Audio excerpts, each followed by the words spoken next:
92.7 big FM पर आप सुन रहे हैं यादों का edit box with Nilesh Mishra season 3। दोस्तों, 2 साल के बड़े खूबसूरत रिश्ते के बाद हम इस रिश्ते को और आगे बढ़ा रहे हैं नए नए रंगों के साथ। जो कहानियां मैं सुनाता हूं वो लिखी होती हैं मेरी मंडली ने।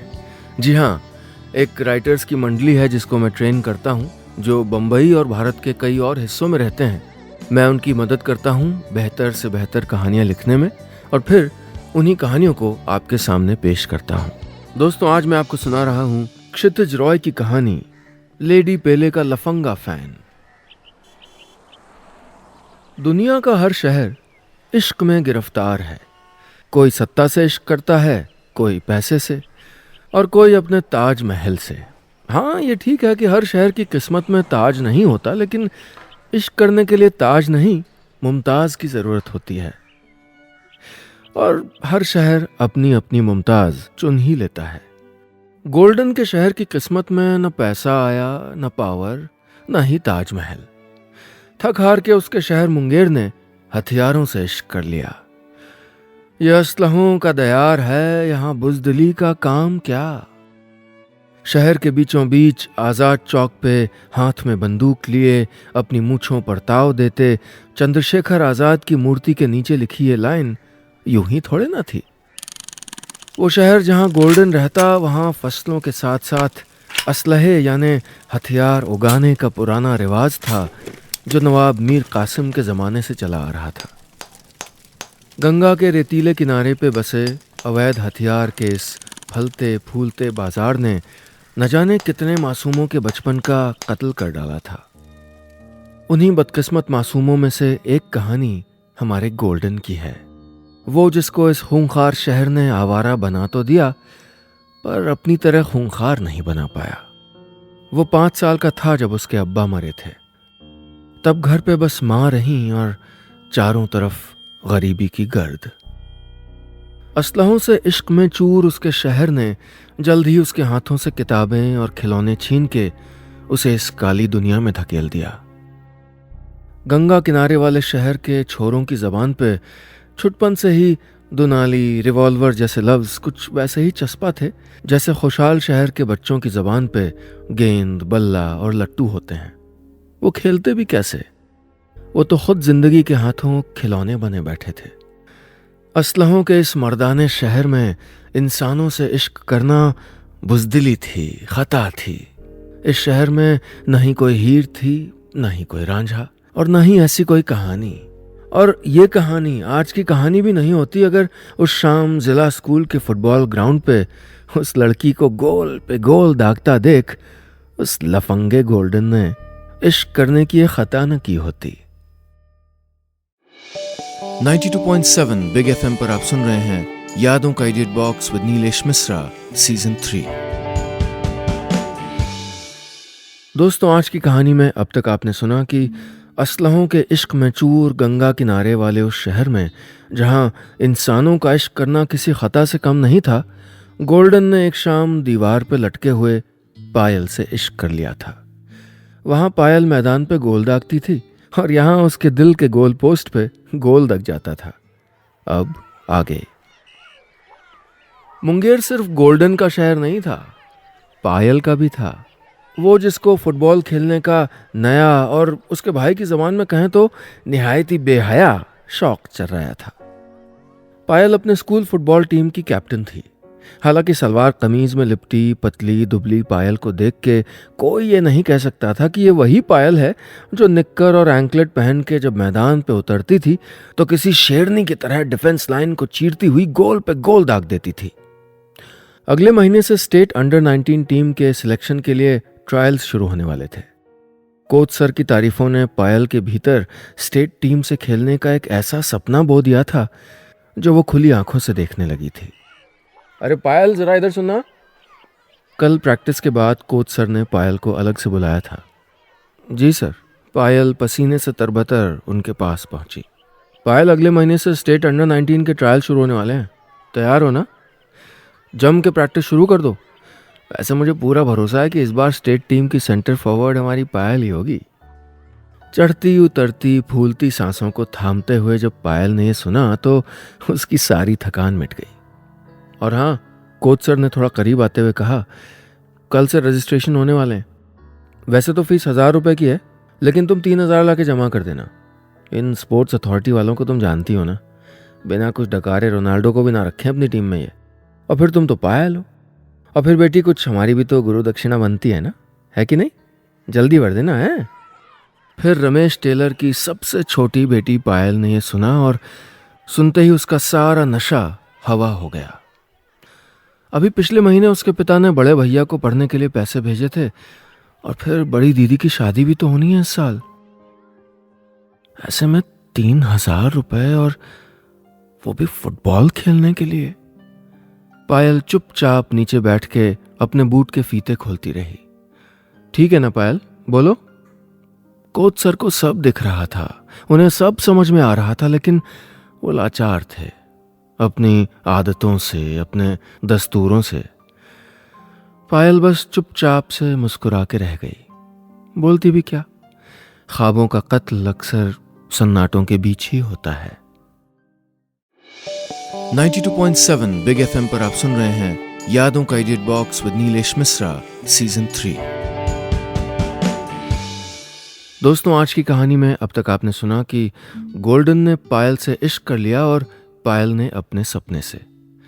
लेकिन उनको नहीं मालूम था कि उनके शहर में इश्क और सपने दोनों की कीमत अदा करनी पड़ती है। पायल ने चुपचाप अपने सपने का कत्ल करने का सारा प्लान भी बना लिया था। अब आगे। गोल्डन की आवारगी उसकी उम्र के साथ साथ जवां होती चली गई। हर शाम वो आदतन अपने लफंगे यारों के साथ गर्ल्स स्कूल की चारदीवारी पे लटका सिगरेट के धुएं उड़ाता पायल को खेलते देखता रहता। वहां वो मैदान पे गोल करती और यहाँ गोल्डन के दिल के गोल पोस्ट पे गोल दग जाता। एकदम से वो क्या नाम था उसका, पेले जैसा खेलती है मोहतरमा। क्या कहते हैं गोल्डन भैया?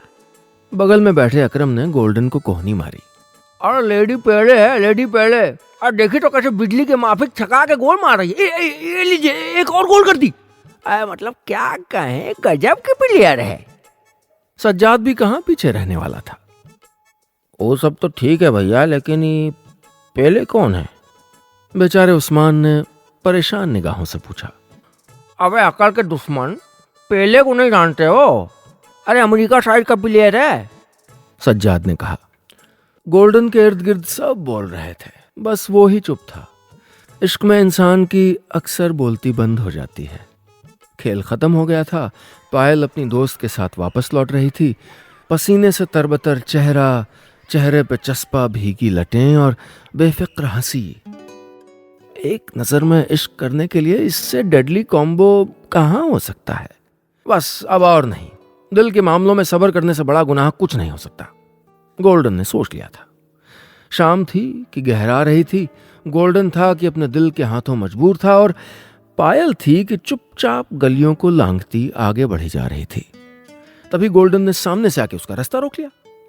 धुंधलाती शाम, सुनसान गली, खूंखार शहर, एक अकेली लड़की और ये बदतमीज लड़का। अरे अगर ये जिंदगी नहीं किसी फिल्म का सीन होता तो हमारा गोल्डन फिल्म का विलन होता। पर शुक्र है कि ये सच था और कहानी आगे बढ़ गई। एकदम सॉलिड खेलती हो यार तुम, मतलब क्या कहें, बिल्कुल लेडी पेले जैसी हो। फैन हो गए तेरे हम तो। और कुछ? पायल ने बिना उसकी तरफ देखे चलते चलते कहा। नहीं यार, और क्या, अच्छा लगता है तुझे खेलते देख के बस। अच्छा, इसीलिए रोज दीवार पे लटके रहते हो बंदरों की तरह, लौटते हुए मेरा पीछा करते हो उन लफंगे दोस्तों के साथ अपने। पायल को भी पता नहीं क्यों गोल्डन से डर नहीं लगा। हम लफंगे लगते हैं तुमको? अच्छा ठीक है, तुम कहोगी तो कल से नहीं आएंगे, गोल्डन ने मासूमियत से कहा। पायल बस हंस के रह गई, पर मना भी कहाँ किया था उसने। बड़े फैंस हो रहे हैं मैडम जी के। गोल्डन के जाने के बाद पायल की दोस्त ने आंख मारी। अरे पागल है वो तो, ऐसे ही बस लफंगे हैं सब के सब। हाँ भाई, प से पायल, प से पागल, प से प्यार। प से पिटेगी तू मुझसे अब। पायल के चेहरे पे ऐसी मुस्कान पहले तो नहीं आई थी कभी। 92.7 बिग एफएम पर आप सुन रहे हैं यादों का edit box with Nilesh Mishra season 3। दोस्तों, आज की कहानी में अब तक आपने सुना गोल्डन रोज पायल को फुटबॉल खेलते हुए देखता, पायल उसे रोज दीवार पर लटका हुआ देखती। पायल का सपना चंद रुपयों का मोहताज था और गोल्डन का इश्क एक मुलाकात का। फिर उस शाम उस सुनसान गली में वो मिल ही गए। अब आगे। गोल्डन रोज पायल को खेलते हुए देखने लगा। पायल की वो दोस्त रोज गोल्डन का नाम लेके उसको चिढ़ाती और फिर वो रोज लौटते वक्त बात करने लगे। गोल्डन उन 10 मिनटों में अपनी जिंदगी के पिछले 22 साल के दर्द को धो लेता था। गोल्डन? ये कैसा नाम है? कोई और नाम नहीं मिला तुमको रखने को? पायल चिढ़ाती। वो बस ऐसे ही। गोल्डन पहले शर्मा गया। अब्बू ने मेरा नाम बदरुद्दीन रखा था, मुझे अच्छा नहीं लगा तो मैंने यही रख लिया। अब्बू ने कितना सही नाम रखा था, ब से बदरू, ब से बंदर। पायल हंसती जाती, गोल्डन उसकी हंसी चुरा के अपनी आंखों में भरता जाता। ईद से पहले वाली शाम थी। वो रोज की तरह मिल रहे थे, लेकिन आज गोल्डन खाली हाथ नहीं था। ना, गुलाब वुलाब नहीं था उसके हाथ में। अरे वो लोग और होंगे जो इश्क में गुलाब देते होंगे। गोल्डन ने पायल को फुटबॉल बूट्स लाके दिए थे। ये क्या है? रखो इसको अपने पास, ये दाल नहीं गलेगी तुम्हारी। पायल ने कह दिया, बस ऐसे ही। अरे रख लो ना, आज वैलेंटाइन डे थोड़े ना है, ईद ही लाया हूं तुम्हारे लिए। पूरी शाम बाजार में खाक छानता फिरा हूं तुम्हारे इन कांटेदार जूतों के लिए। क्यों कर रहे हो सब गोल्डन? पायल की उदास आवाज ने गोल्डन के खिले हुए चेहरे को एक पल में मुरझा दिया। क्यों मतलब? अरे फैन है तुम्हारे, पर इसका क्या फायदा? अब आज के बाद प्रैक्टिस खत्म, अब ट्रायल्स होंगे अगले हफ्ते से। पायल ने बुझी आवाज में कहा।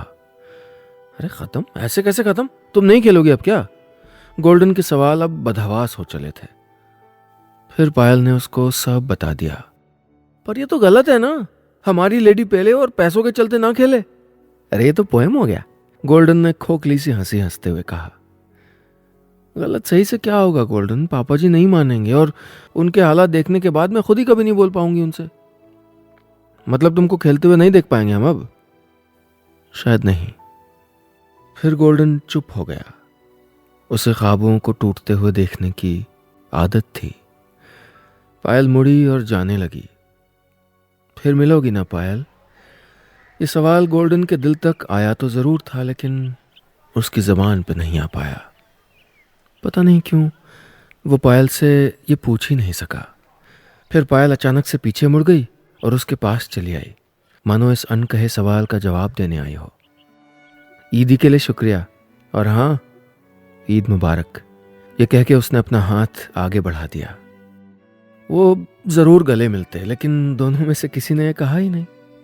उनका इश्क लाचार था, बिल्कुल उनकी किस्मत की तरह। इस बंद आसमानों वाले शहर में इश्क की उड़ान ही कितनी थी। 92.7 बिग एफएम पर आप सुन रहे हैं यादों का edit box with Nilesh Mishra season 3। दोस्तों, आज की कहानी में अब तक आपने सुना कि पायल और गोल्डन अब मिलने लगे हैं। इस बार की ईदी भी कुछ खास थी। गोल्डन ने पायल को फुटबॉल खेलने के जूते ईदी में दिए थे, लेकिन उसी शाम उसको पता चला कि पायल अब शायद कभी फुटबॉल ना खेले और वो ये बर्दाश्त नहीं कर सकता। अब आगे।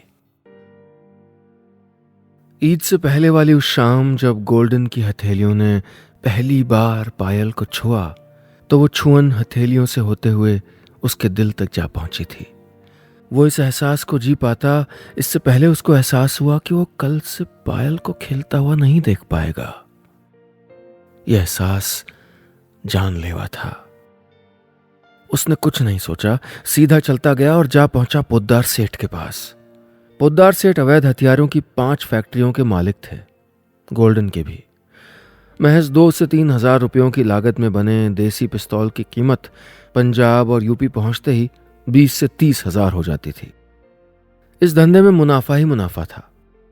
थोड़ा बहुत जो रिस्क था वो बस माल की डिलीवरी देने में था, और ऐसे रिस्क उठाने के लिए उस शहर में गरीबों की कमी नहीं थी जो महज 5-10 हज़ार रुपयों के लिए अपनी जान हथेली पे उठा के माल को उनके खरीदारों तक पहुंचाने का बीड़ा उठाते थे। गोल्डन ने आज तक ये रिस्क सिर्फ अपनी गरीबी की गर्द को हटाने के लिए उठाया था, लेकिन आज के रिस्क की बात ही कुछ और थी। उसने इश्क कर लिया था। जान तो ऐसे भी जा ही रही थी। यह रिस्क उसने अपनी जान बचाने के लिए उठाया था, अपनी जान के लिए। अस्सलाम वालेकुम चाचा, गोल्डन ने पोद्दार को देखते ही कहा। क्या मियाँ, अब तो ईद का चांद भी दिख गया, लेकिन तुम तो उससे भी बड़ी चीज निकले। अरे कहीं दिल लगा बैठे हो क्या जो हमको भूल गए? अरे नहीं चाचा, ऐसे कैसे भूल जाएंगे, आपसे तो पेट चलता है अपना, जान हाजिर है आपके लिए, गोल्डन ने पोद्दार के घुटनों के पास बैठते हुए कहा। अरे बस बस, जान वान मत दो, वरना अपना काम कैसे चलेगा। अब मुद्दे की बात सुनो। कल की एक डिलीवरी है, बनारस की पार्टी है, हाईवे पे करनी है। कर देगा ना मेरा शेर? पोद्दार ने जलेबी का एक टुकड़ा उसकी ओर फेंकते हुए कहा। अरे कभी शिकायत का मौका दिया है चाचा जो इस बार देंगे, पर चाचा वो कुछ एडवांस मिल जाता है इस दफे, कल ईद भी है। सुन भाई अकरम, ईद वीद कुछ नहीं, मैं कह रहा हूँ लड़के को इश्क हो गया है। अरे चेहरे पे लिखा है इसके। ये इश्क भी ना इंसान को अखबार बना डालता है। ले ले यार, कभी मना किया है तेरे को? और ऐसा कहते हुए पोद्दार ने 1000 के 3 नोट गोल्डन की तरफ उछाल दिए। सुन भाई गोल्डन, वैसे तो तुम हमारे प्रोफेशन के शाहरुख खान हो, पर क्या है कि ये मुआ नया एसपी आजकल कुछ ज्यादा ही देशभक्ति दिखा रहा है, इसलिए मेरे बच्चे थोड़ा बच बचा के करना सब कुछ। पोद्दार ने जाते जाते किसी जिम्मेदार पिता की तरह गोल्डन को ये सलाह दी। फिर ईद की रात एक पुरानी कार की हेडलाइट के पीछे देसी असलहों का जखीरा लेके गोल्डन निकल पड़ा। रास्ते भर उसने साजन फिल्म का वो गाना सुना सुना के अकरम को बोर कर दिया। बहुत प्यार करते हैं तुमको सनम। अरे बस कर यार, हमें पता चल गया, माफ कर दे, अब कोई आइटम सॉन्ग लगा दे भाई। अकरम बोलता ही जा रहा था और गोल्डन चुपचाप गाड़ी भगाता ही जा रहा था। ये पहली बार हो रहा था कि उसको अपना काम सुहा रहा था, और ये जो कुछ भी हो रहा था बहुत खूबसूरत था। 92.7 बिग एफएम पर आप सुन रहे हैं यादों का idiot box with Nilesh Mishra season 3। दोस्तों, आज की कहानी में अब तक आपने सुना उनका इश्क लाचार है, वो शहर भी खूंखार है, लेकिन गोल्डन इतना भी कमजोर नहीं कि पायल के सपने को यूं ही मरता छोड़ दे। पायल को स्टेट फुटबॉल टीम में खेलते देखना उसका भी सपना है, इसलिए वो हर वो रिस्क उठाएगा जो उसको नहीं उठाना चाहिए। अब आगे। अरे पायल, जरा इधर आना। उस दिन स्कूल के बाद कोच सर ने पायल को जब आवाज लगाई तो उसके भीतर एक हूंक सी उठ गई। पायल, कल से ट्रायल शुरू है, तैयार हो ना? वो सर मैंने नहीं। पायल ने उनसे नजरें छुपाते हुए कहा। क्या ये वो लगा रखा है? अरे कल सुबह पहला मैच है ट्रायल्स का, शेरनी की तरह खेलना। याद है ना मैंने क्या कहा था? इस बार स्टेट टीम की सेंटर फॉरवर्ड हमारी पायल ही होगी। कोच सर बोले जा रहे थे और पायल भीतर ही भीतर जार जार रोए जा रही थी। सर, वो मैंने रजिस्ट्रेशन नहीं करवाया है, घर से इजाजत नहीं थी। हाँ पता है तुमने नहीं करवाया, पर हो गया, कोच सर ने शरारती मुस्कान लाते हुए कहा। किसने कराया सर? पायल की आंखें फटी की फटी रह गईं। था कोई फैन तुम्हारा, एक लड़का आया था ईद की शाम, मुझसे बिना कुछ पूछे रुपए दे गया। मैंने पूछा कौन हो तुम भाई, तो बोलने लगा लेडी पेले का फैन। कोच सर बोलते गए और पायल की फटी आंखों के रास्ते वो लड़का उसके दिल तक उतरता चला गया।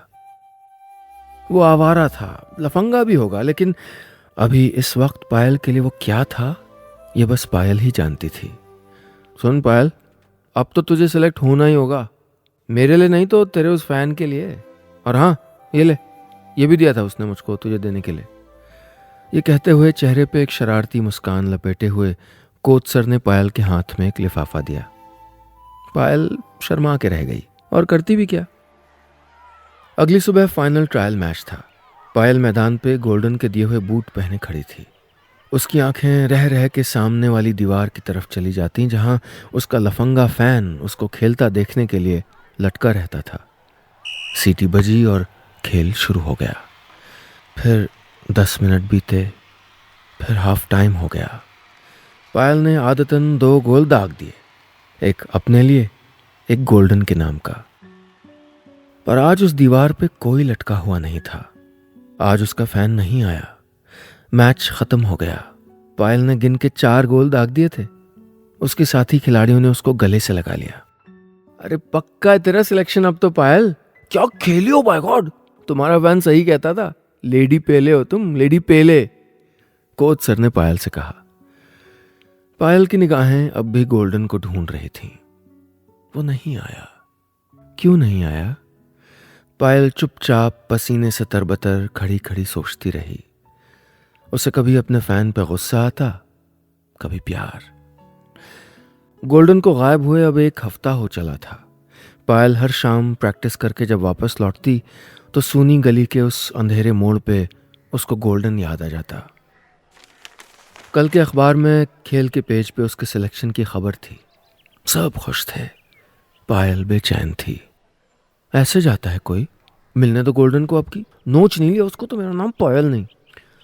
शाम को प्रैक्टिस से लौटते वक्त उसको सज्जाद दिख गया। पायल से रहा नहीं गया और उसने उससे गोल्डन के बारे में पूछ ही लिया। सज्जाद, गोल्डन कहाँ है? दिखता नहीं आजकल। गोल्डन बाबू भीतर गए, जेल में, हाईवे पे पुलिस पेट्रोलिंग में धरा लिए गए। ये सच था और सज्जाद ने इस सच को जानलेवा बेबाकी के साथ बोल दिया था।